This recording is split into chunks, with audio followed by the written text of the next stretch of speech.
Michele Cummins. It's the Cummins Real Estate Group show. Good morning, Michele. Good morning, Curtis Pope. How are you? I am doing wonderful. I have no complaints. I have this great realtor that's been helping me sell my house. She's been fantastic. I hear she has amazing clients. Like you.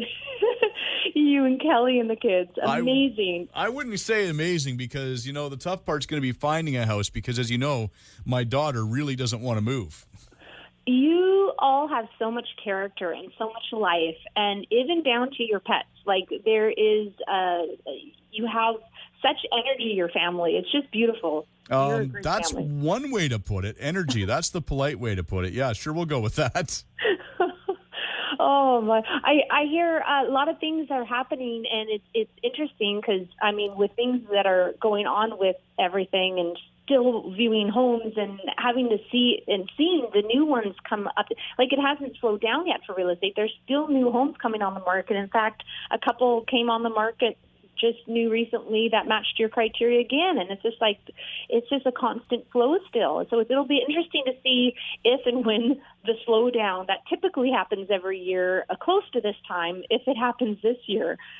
Well, I know because Kelly asked you, she goes, is it going to start slowing down? Is it going to be harder to find a house? And you went, well, it should, but it hasn't.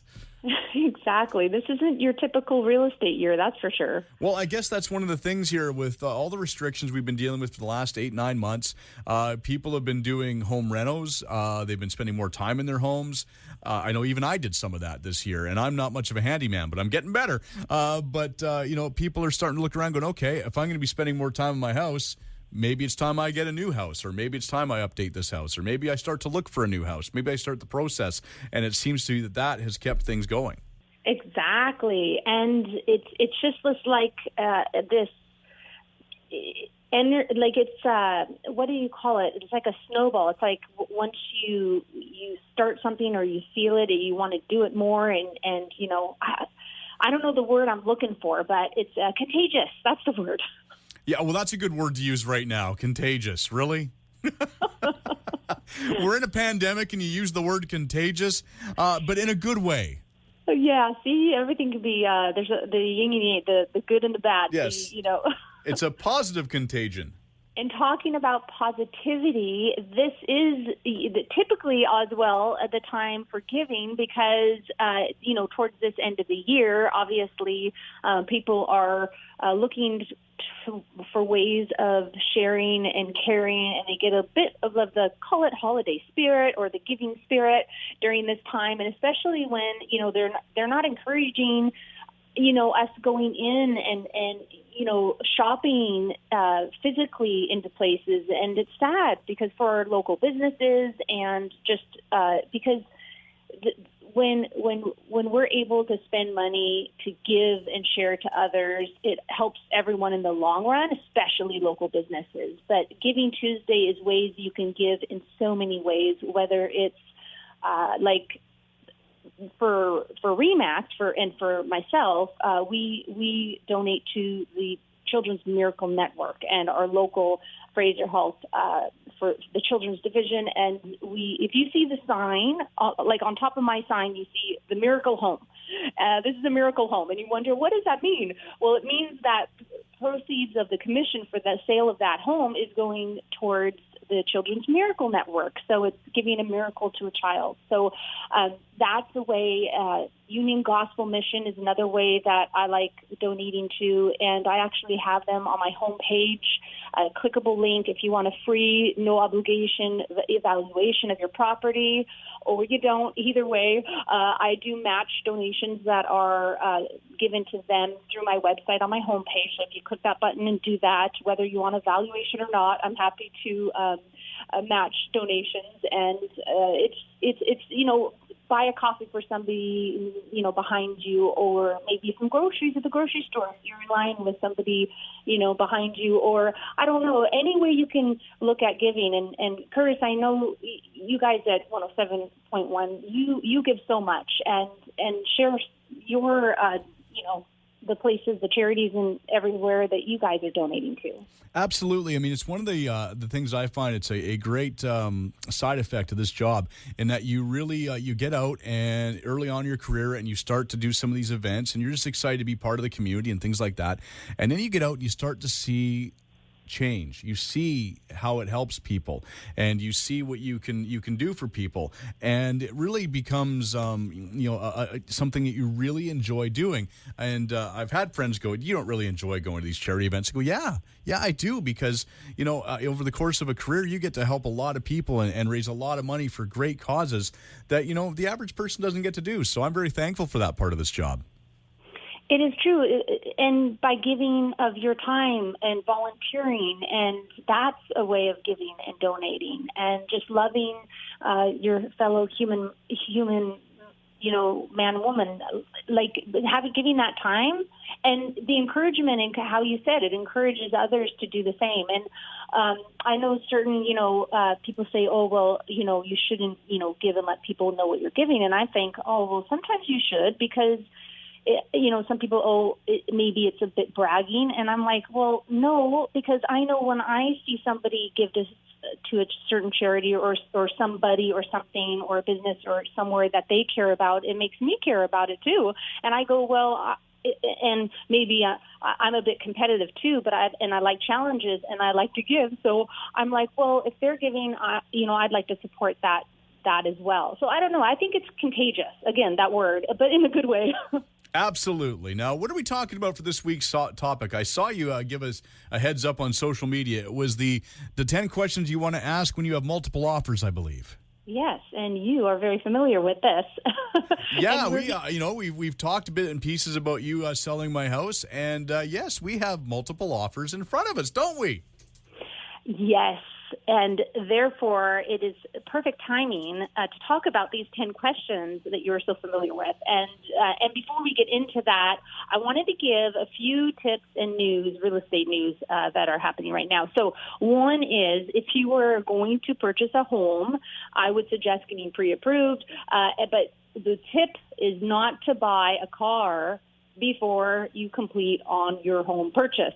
So if you're getting pre-approved, you know exactly what it looks like, you have a little bit of money, or you're like, oh, love to buy this home, or you purchase the home, you get an accepted offer, and in the meanwhile, maybe it's 3 months till closing or whatnot, and then there's this car you want to buy, and you don't think of it, you just, okay, let's buy the car. Well, that could ruin your approval when it comes down to completion day, because your bank will do a search your credit and everything again before completion, and if anything has changed, if you have created any new credit in the meantime between putting your deposit down and removing your subjects on your purchase and completing on your purchase, well, you may be hooped. You may not be able to purchase that home anymore. So don't purchase a car before you purchase a home. Then another tip is powers of attorney. So a power of attorney, or you can call it for short POA, before proceeding with listing a property, if you have power of attorney, you have to make sure it's executed properly for such a task. There's different ways a power of attorney can be used. For example, you need to know, does it empower you to sell real property? Sometimes it doesn't. It has to specify that you, as the power of attorney, can do that on behalf of who you have that on. So has it expired? It may have expired, and you may not have thought of it. So have a look at that. Has it been revoked? Very important to know, because if it's been revoked and you will not be able to use it, your realtor will be notified, will check into it, and you won't be able to use it. Has it been terminated through the death of the grantor? Is it a live POA? So have a look at that. And then a reminder, we talked about this, I think, a couple shows ago, but the Landowner Transparency Act and Registry is taking effect in just a couple days, Monday, November 30th. So if you're purchasing a property through a joint venture or a partnership, a corporation, holding company, or any other way that has more than one benefiting party, be prepared for delays due to paperwork and the new transparency rules. So speak to your real estate lawyer regarding that if that is you.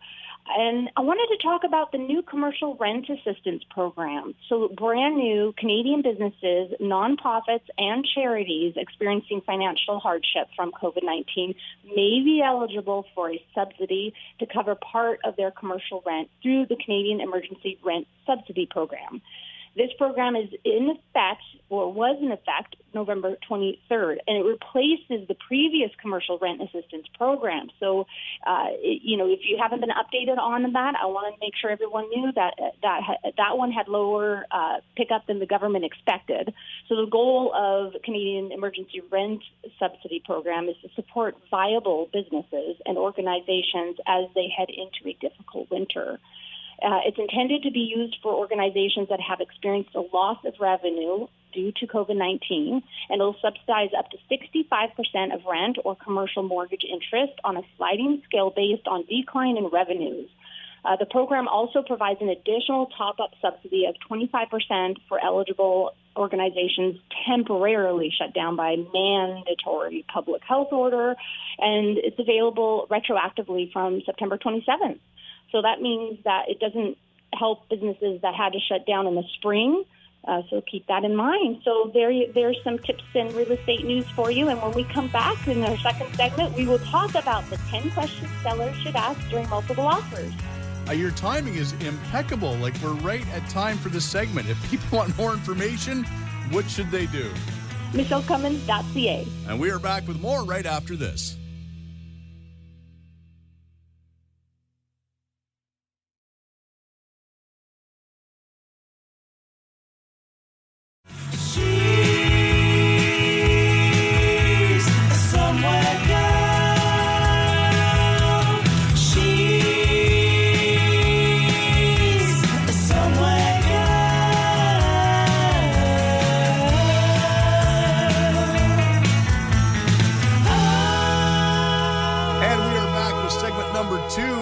Cummins Real Estate Group show with Michele Cummins and myself, Curtis Pope. Now, I understand now we are going to talk about all the mistakes I have made having multiple offers in front of me. Curtis, you and Kelly have been doing great. You did amazing, and you can answer all these questions yourself because you know them. Well, the thing that I've learned is because Kelly's always like, is it okay that we're bugging Michele again? I don't want to annoy her. I don't want to bug her anymore. I'm like, that's what she's there for, to answer questions. And she'll tell us when we're asking dumb questions. Don't worry, we haven't got there yet. There's never a dumb question. Oh, I could test that. And you can ask a question 100 times during real estate transactions, and it's never enough because there's so much coming at you that I always tell buyers, especially first-time buyers, is, I'll tell you things a few times, and if I tell you something that I've already told you, you could just let me know. But I understand it takes a few times to hear something before it sinks in, and there's so much changing and coming at you that it's really hard to soak in everything. So, and you don't want to be, caught off guard. So no question's a bad question, and you can't ask questions enough. Even the same questions. Well, we have asked a lot of questions, and you have been, I give you credit. You've been amazing. You've been explained everything. And the fun thing is sometimes Kelly asks a question. I do know the answer from doing this show for 2 years with you.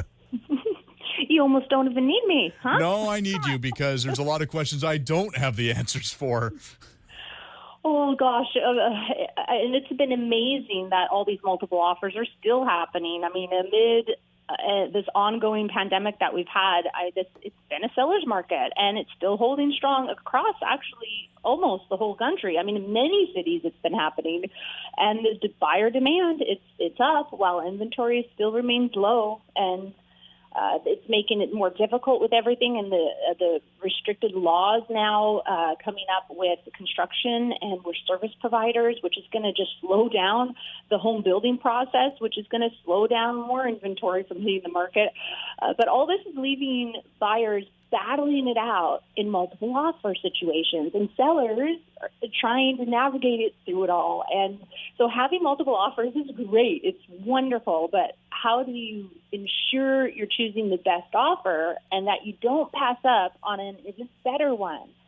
So it's multiple offer situations becoming the norm in our hot market, knowing how to navigate these scenarios is a must. So I thought it was prudent to bring this to the table, bring this on the show right now. So you might be tempted to jump in on the highest offer received, but price is only one piece of the puzzle. Now, albeit very important piece of the puzzle, but there are a few more things to consider. So aside from price, there's several other factors. So going through the 10 questions, the first one is speed. How fast does the buyer want to move? So although speed mostly revolves around the closing dates, there are a few other factors to consider, but we'll start with the most obvious. The second question is, what is the closing date, and does it work with your timeline? So this one's pretty self-explanatory, but when does the buyer want to close on the home? But more importantly, how closely does this date align with your timeline? So if you're looking to move out as soon as possible, a more immediate date is probably ideal. And if it's a sooner date, it saves you on holding the property, especially if it's vacant. It saves you money, all the monthly costs of holding that property, from the mortgage to the property taxes to the insurance and everything else.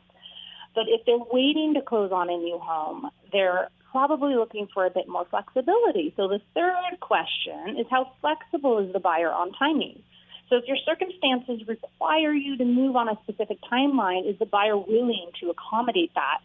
More flexible buyers might present an offer with a leaseback option, which could be an excellent alternative for you if you need to buy yourself more time before moving out. Now, that's a nice one when you don't have the pressure of having to move out when you still haven't found a home, when it's a really, really great offer, but let's say they're not going to take subject to you finding a property, or maybe you don't want that because you prefer to have the cash in hand in your bank account ready to go and have that flexibility of 3 months or 6 months or a year or whatever it might be. So that's a really good one. The fourth question, when does the offer expire? So many offers include an expiration date set by the buyer, and actually they should have an expiration date. Otherwise, it's just open-ended. So that expiration date should be figured out, hopefully, before the multiple offers come in. But hopefully it doesn't pressure you to have to make a decision sooner than you want to, because if that contract expires, that means, in essence, that contract is null and void. And if you want to move forward with that buyer and the buyer wants to move forward with you, a whole new contract will have to be written. So this date can be a good indicator of how fast the buyer is looking to move to close the deal. A lot of times, bully offers will be very quick. It's like, I want to know in 2 hours. I want to know in 3 hours. They don't give you much time because they want an answer right away because they're hoping that you take their offer before others. However, this can sometimes put you, the seller, in a tricky situation, especially when there's multiple offers on the table and they need to decide within a short time frame. So want to make sure it gives you enough time as a seller to really think about all the offers, think about the possibilities and the opportunities, and make sure you make the right decision. And the fifth question is certainty. Oh my gosh, how important is it to a seller to know that you have a qualified buyer?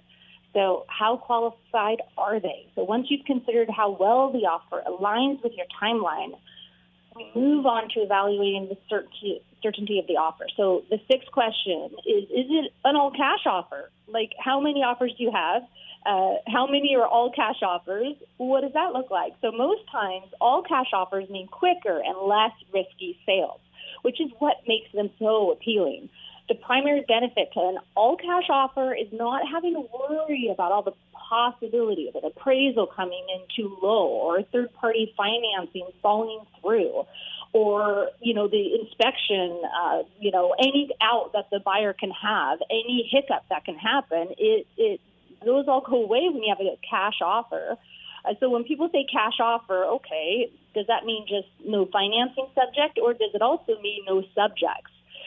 So even though all cash offers bring a heightened level of certainty, they often come with that lower price tag too. A lot of times they do, because they think, hey, this is an all cash offer, or possibly as well no subjects and no conditions. So they think that they should be able to get it for a better deal. But in multiple offers, you have to be aware as a buyer, there are many motivated buyers out there, and with multiple offers, you still should get a better offer price tag, but in some cases, you won't. It will be lower because they feel like their offer is very strong, which it is if they have a cash offer. So 7 is how financially secure is the buyer. So having a financially stable buyer will help ensure a smooth closing. I mean, it is one of the most important things. A few factors can help you determine how financially secure a buyer is.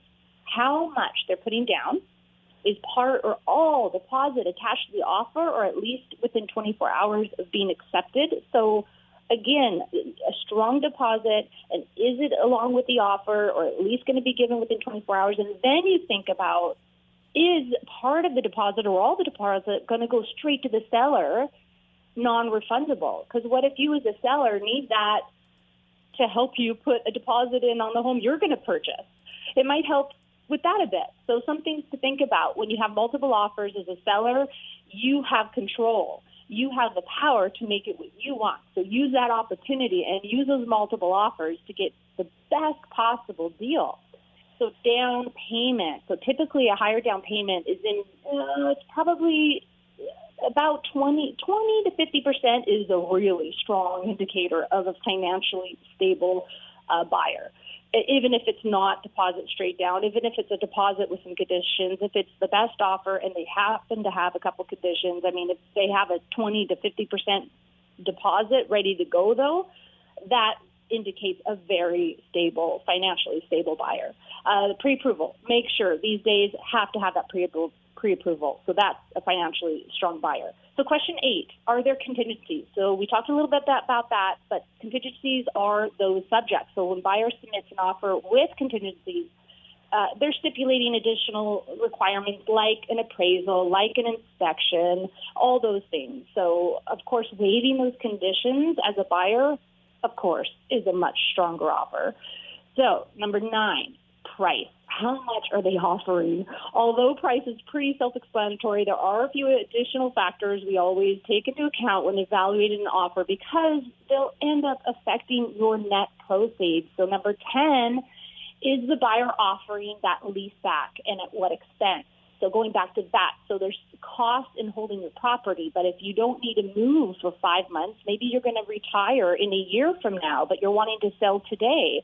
That, again, that would be negotiating a lease back for, or maybe you're building a new home, but you need to sell in order to put a stronger deposit on for your new home, or it's a custom home you're building, and you need a lot more than just a 10 or 15% deposit.